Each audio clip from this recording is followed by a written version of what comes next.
I am walking through a house that feels endless.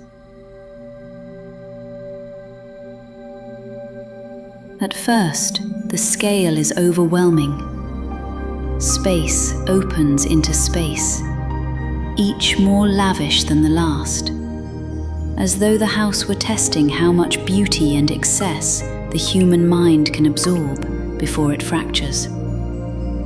Libraries lined with untouched books.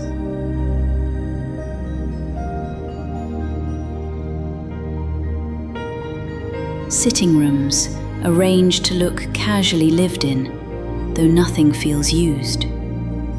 Dining rooms large enough for celebrations that never happened. Playrooms where toys sit in careful rows, and servants' quarters tucked discreetly away, suggesting discretion rather than absence. A master bedroom stops me short.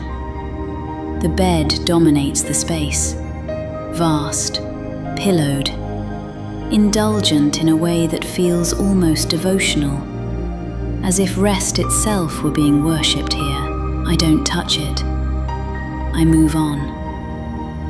Hallways change character without warning.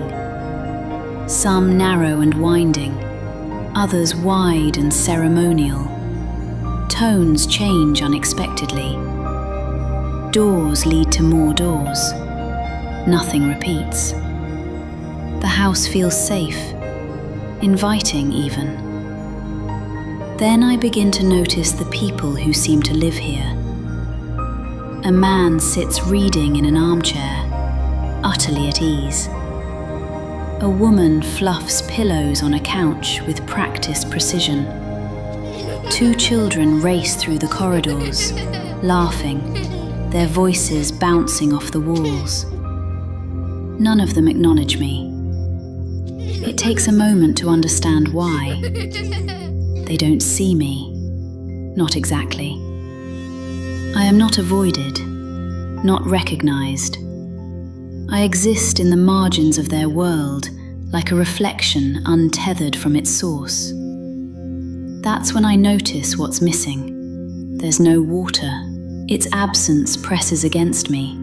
I ask one of the children if there is a pool. Without slowing, without looking at me, the child points toward the next room.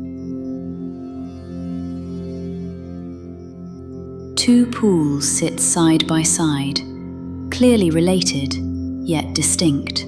One is vast and open, its water glowing an impossible, hypnotic aqua blue. The other is smaller, darker, its surface perfectly still. A man swims laps in the larger pool, his movements smooth and unhurried, as if he has been there forever, with nowhere else to be. The water calls to me. I am in the pool before I remember choosing to enter it. The water wraps around my skin, cool and silken, silencing the world.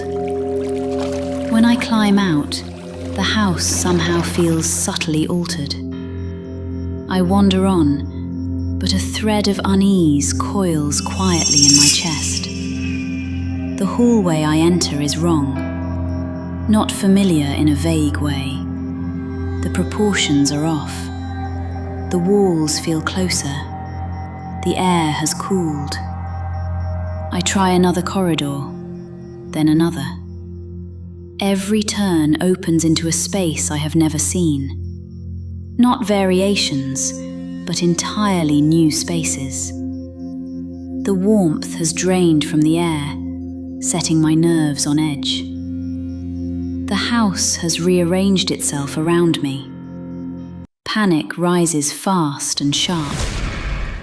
I search each room for something familiar, recognizable. A chair, a painting, a doorway I've already passed. Nothing answers me. My reflection doesn't appear in the mirrors. Then I see them walking toward me. 3 women in deliberate formation, their movements synchronized.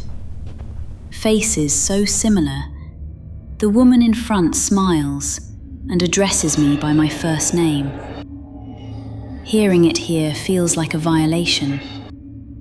She tells me she has something for me, that it will create the color red, and that I need to come with her. Cold spreads through my body. Blood. Is that what you mean? The room seems to dim. The air grows heavy and thickens.